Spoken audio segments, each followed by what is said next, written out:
head coach and best known for his seasons with Boston College. Coach Jags right here with us on the program.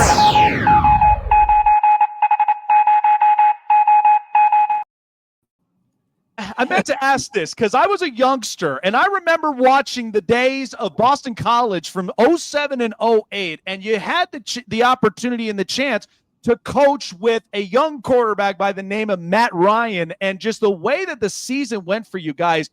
What was that experience like? Because to coach a guy that I heard a lot of rumblings coming into the draft, gets drafted by the Atlanta Falcons, and sure enough, he was a promising quarterback. And so tell me what that experience was for you as a head coach and what it really meant to you at that time.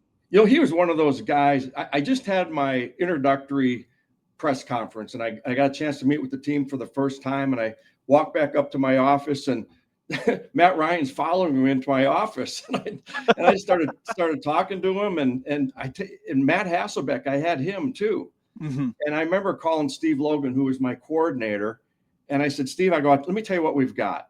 I said, this kid is super, super sharp, and I think he's going to be a really, really good one for us. So, like, when he was coming out, when we got him, he was projected as like a 4th round pick, right? Yeah. And he took the playbook and he absorbed that thing in about 2 weeks, and he knew it all. And I remember our first 2-minute drill, Matt Ryan says to Logan, he goes, well, what do you want me to call? Because he never ran a 2-minute drill before. Oh, wow. Right? Isn't that crazy? Yeah. And Logan goes, call whatever you want to call. You know, I go, here's your handful of plays. And he did. And Matt really came on the scene. We opened up with Wake Forest, and he threw a pick 6 in the first series. It's like, I said, oh man, I said, okay. But anyways, we went down to Georgia Tech. It was on a Saturday night game down in Atlanta, and he just lit it up. And that's where he came onto the scene. I mean, he threw for, I don't know, 350 yards, but he was throwing dimes on people. And then it was like, that's when he became on the national scene. I tell you, we didn't throw the ball enough, Jake. We really didn't. I mean, the kid threw for 4,000 yards or whatever it was, but we should have thrown it a lot more than that. But man, he was fun. He was a great guy. There's just another story about him. I mean, it was coming around the draft, and he comes in and he goes, they're projecting me go like at number 8, and he didn't have 2 nickels to rub together. and he's worried about where they're going in the 8th pick or whatever, and he ended up going down to Atlanta, and obviously the history writes itself on that one.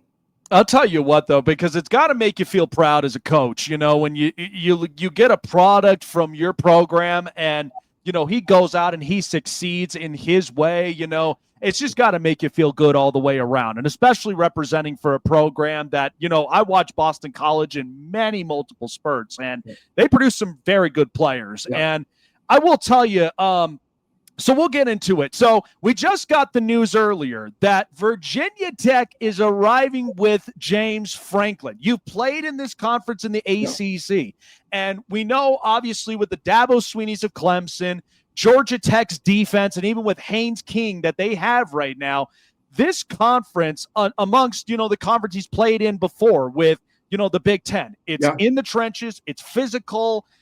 Tell me about that. Like, what's your thoughts into this job? Because as an experienced coach in the ACC, there's competition play, but of course, you even got to think about some of these programs from the outside that you're looking into, especially now that we have our 12-team playoff. What do you make of this? Right. You know what? I like James. I thought he did a good job in the Big Ten, but obviously it wasn't good enough. But just think how crazy this is, Jake. The guy who played at Notre Dame in the semis, and then all of a sudden goes, you know what? I think we're good.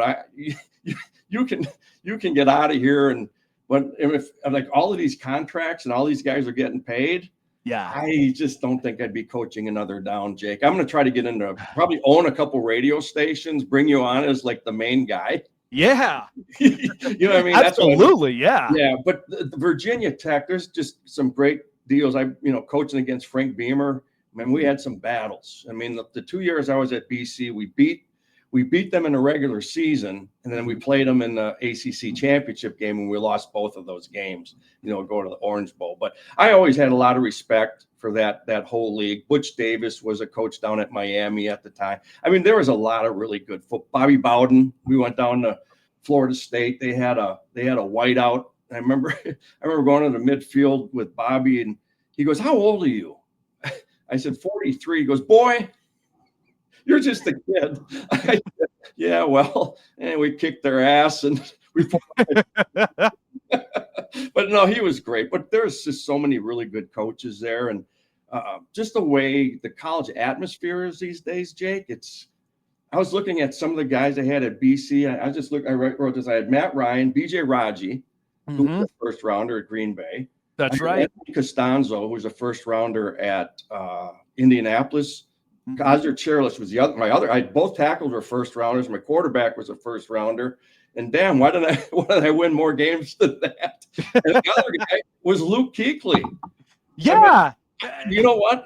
In today's atmosphere, how would I keep any of those guys? Oh, it's funny. I'm actually happy you brought it in, because to me, the atmosphere, and listen, I'm 30 years old and I'm part of the millennial. And I always say this, like, we're a caffeinated society, and there's two companies I blame, Amazon and Starbucks, because the minute you get that caffeine fix, it's like everybody's just wanting something right now. Like, the expectations are high, the money gets bigger, and you watched what happened with, Brian Kelly. He's now relieved at LSU. Obviously, James Franklin gone at Penn State, goes to Virginia Tech. And then it's like, who else is next? And I mean, the level of expectation is insane. And then, not to mention, throw one on the cake, NIL, transfer portal. It's like, if you were to honestly coach up in this, Coach, I have to feel for a lot of these coaches, you included, because that's a lot of work, because not only are you thinking about recruiting, but you're also thinking about these guys you could tap into in the portal to figure out what position do we got to fill right now, and then get the recruitment to build up in the future. That's a lot of work. And that's got to be like 7 straight days of stress at that point. I mean, there's more stress than that, because the money's so big right now, Jake, and just the money's way too much. I mean, but that's the way college football is. Nick Saban was getting those players. You're like, and I got a lot of respect for Nick, but Nick was getting a lot of the best players too, Oh, yeah. And then all of a sudden that playing field became neutral, right? And everybody else had the money to go ahead and get those guys too. And am I saying Nick bought players? No, but I guarantee he had somebody helping him out on that deal. You know what I mean? So just the way the NIL is now, it's crazy. I mean, I would have never been able to kept all those players at BC, and there's no way that we would have got to like number 2 in the country. It was we wouldn't have been able to keep. I wouldn't have been able to keep those guys, because it's just a different deal, right? I mean, Alabama or Auburn or Boston College, they're not on the same playing field, So, but I tell you, the guy that's really got me impressed the most and is the guy at Indiana. Yes, yeah. I mean, Kurt Signetti, Kurt, for what he's done. In fact, I remember when I got the BC job. See, Signetti's a Pittsburgh guy, but I was with Mike McCarthy. And he goes, Jags, you need to hire Signetti as a quarterback coach. I didn't know him. I said, no, I got a guy already, Mike. But and he's had a great career, and and he's cocky enough to pull that thing off. And he's sitting there at number 2 at Indiana.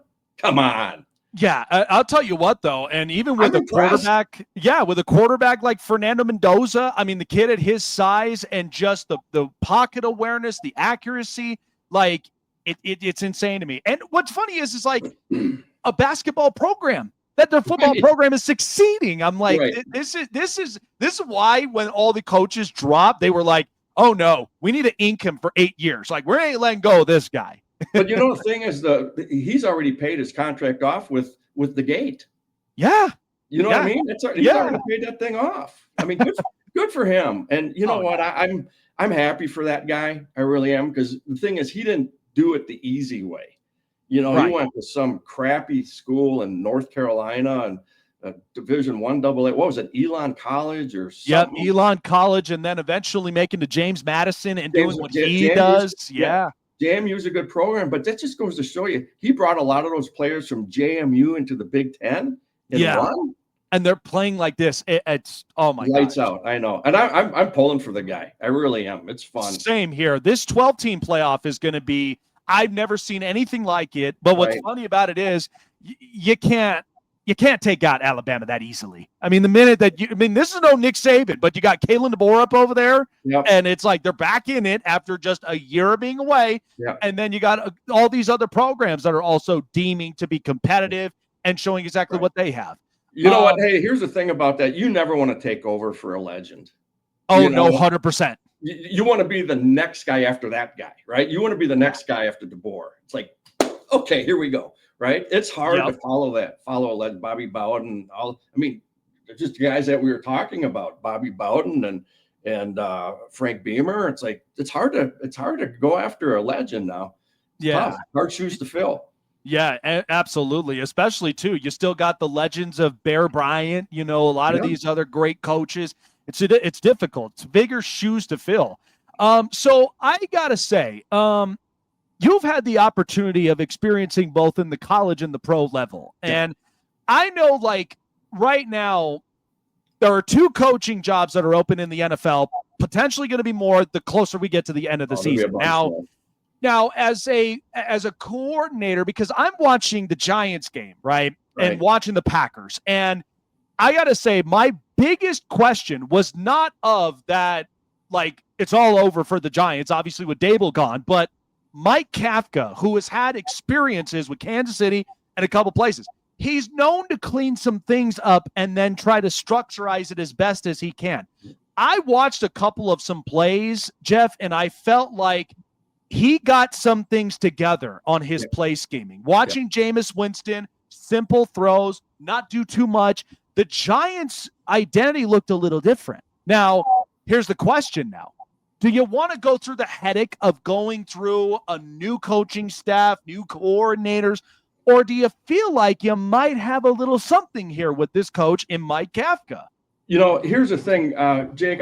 I do a Locked On Packers squad show. So we had this talk last night about the thing that I was impressed, and he's not going to get the job. There's just not. You're just not going to hire a guy. I mean, they're 2-9. They're not going to do. They're not going to do that. They're going to get a sexy hire because you got to win the press conference in New York. You do. Mm-hmm. I don't know who that guy is, but I'll tell you one thing that Kafka did last night is on 4th down, he went on 3 or 4 times and made it. He played to win that game. He didn't play to just punt it. He didn't care, and he coached that way. And I don't know the man personally, but I was impressed. Jameis Winston, the guy ran a crappy route. That's why the thing got picked off. He didn't run a corner route, and he threw a corner pass, and the thing got picked off right there at the end. But I think, there's a lot of good coaches out there, Jake. There's a bunch of guys out there that are really good, and I hope for them they're deserving. But they're all young now. I'm an old guy. Yeah, they are. But they're like your age. I'll tell you what. I'll tell you what, though. I mean, even when you look at guys like the McVays or the McDonalds or these guys, of course you're going to want to try to find the guy. But in my opinion, when I look at it, I'm a mixture of old school, new technology. Who is that guy for you? I think for that guy, I'll be honest with you. Either I got 3 coaches in mind. Jesse Minter, for one. I coached with Jesse at Georgia State. How good was he? Was he the kind that you knew could change a culture right then and there? Or well, here's the thing. His dad was a head coach at Cincinnati. I don't know if you knew that. Yeah. And Jesse's been a coordinator since he's been about 29 years old. He was that guy, right? And and when I was with him at Georgia State, he had to be 35, maybe 36. But he was just a young guy, but he had a lot of talent. And I'll tell you another guy, and probably a lot of people don't know this, that Ryan Day was my wide receiver coach at BC. Oh, how about that? That's got to be shocking my co-host Chase up on there because he's an Ohio State fan, and watching Ryan Day, what he's doing now is it's incredible. And then you look at Brian Hartline, what he's looking like right now. Right. And Ryan, I knew Ryan was going to be a guy. You just knew, and he was young, like super young. And just a quick story about him. We were playing Virginia Tech and he got appendicitis. It was that Thursday night game. It was like and he had appendicitis and he had his surgery and he flew down for the game, so he coached in the game and that deal. And that was a game that we won it like on the last play of the game at Virginia Tech. And they plugged in at the time, the Red Sox were playing in the World Series and they plugged our game into the Jumbotron at Fenway. Oh, wow. But anyway, there's just so many stories, Jake, and it's been a great ride for me. That's incredible, though. But I do got to ask, though, because especially with these coaches, because I mentioned Jesse Minter, I think it could honestly change a culture. And what Mike McDonald's doing in Seattle, I think is incredible. He's worked on his side of the ball on defense. And even though, like I said, I think Sam Darnold, like it was 2 heavy pound fighters that one forgot the uppercut at home. But it's okay. The team still managed to fight. I felt like Brian Flores, he deserves another chance. I'm watching what Minnesota's doing on the defense, and I think, honestly, it was an unfair shot in Miami. Of course, everything kind of came out of it. But I do believe that if you put him in the right place and you give him a really good offensive coordinator, a right-hand man, I think he could change a culture up from there. And another one, look at what San Francisco is looking like with Robert Saleh as the DC. It's like the Jets really fumbled up and on with that. But do you believe we're coming to a point whereas the game is just quickly evolving? Now, you still got your Andy Reids and your Jim Harbaughs and a lot of them that are still kicking around. Those are old school guys. Yeah.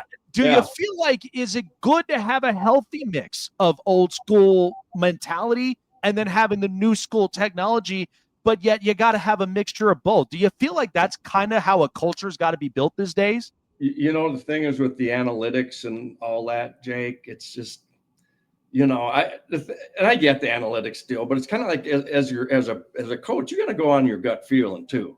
Yep. You know what I mean? Mm-hmm. And there's a lot of these guys that have come into the college coaching profession and they're great computer guys, but they don't know how to coach. Yeah. And I'm serious. I mean, they're whoa, this is what you should do on 3rd and 4 inches.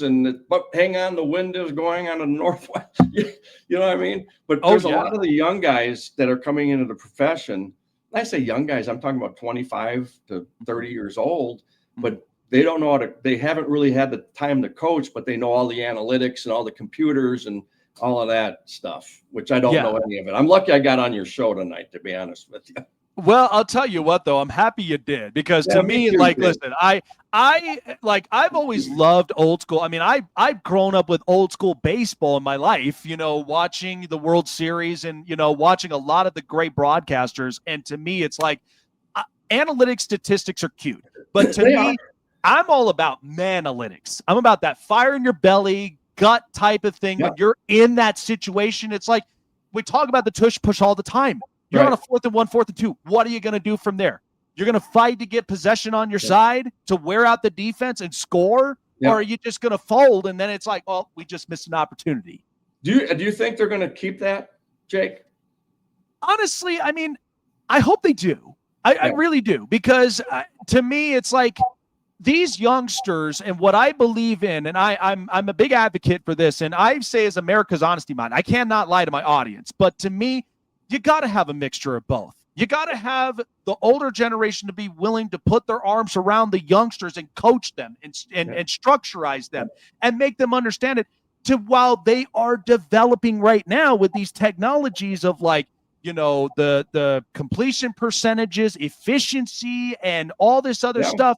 But it's like, you got to have the experience too. If you've been in there, you've heard the roaring of the crowd, because especially as a college coach too, when you go to different campuses and different stadiums, oh man, could you imagine being in a night game in Death Valley or even up in Ann Arbor in Michigan? It's like, what are you going to do from there? I remember playing Clemson down there. Tommy Bowden actually was the head coach at that deal. We won on the last play of the game in that Death Valley. What an atmosphere. There's some great atmospheres and great venues in the ACC. There really it's are. Fantastic. Yeah. And to me, I live in Colorado. It's really a cool thing. It's funny. I live in Colorado, and I have yet to go. Yeah.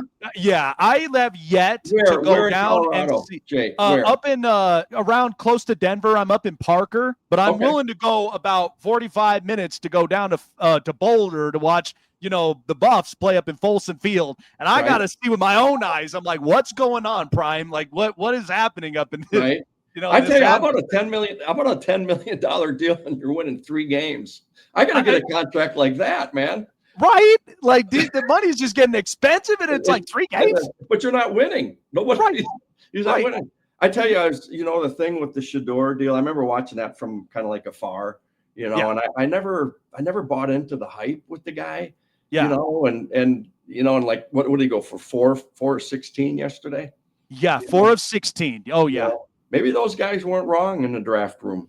My big thing is like this. I am a glass half full guy, because to me personally is like, Dylan Gabriel goes out with a concussion, right? And he comes into an unfortunate situation where you got to come in, you got to play.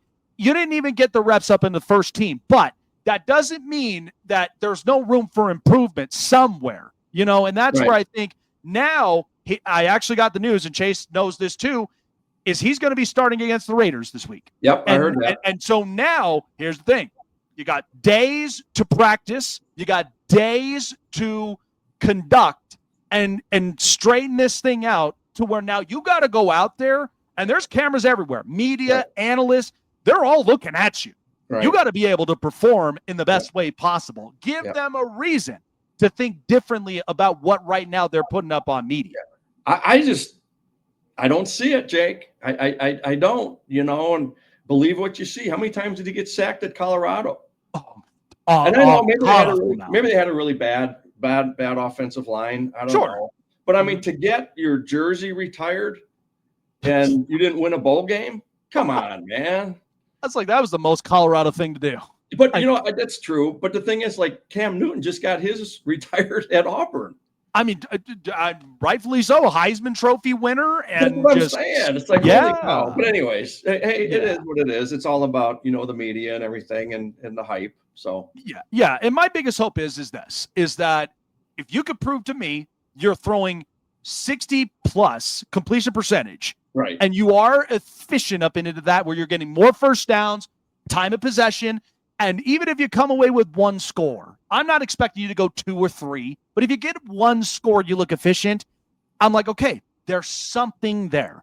So we're going to be evaluating this, because this is going to be, we'll find out this week. We'll see if it's legendary or not. Man, absolutely. Coach, listen, it's been an absolute blast. Thanks for having me on, man. I really apprite it. You got a great show, a lot of energy. I tell you what, hey, if you're open up for business, I'm all ears. I'll be back. Absolutely, man. Take care of yourself. Listen, enjoy the Thanksgiving holiday, man. Holiday season with us, and we'll see you soon. Yep, take care. Absolutely. Oh, man, I loved it. How about that, Chase? Coach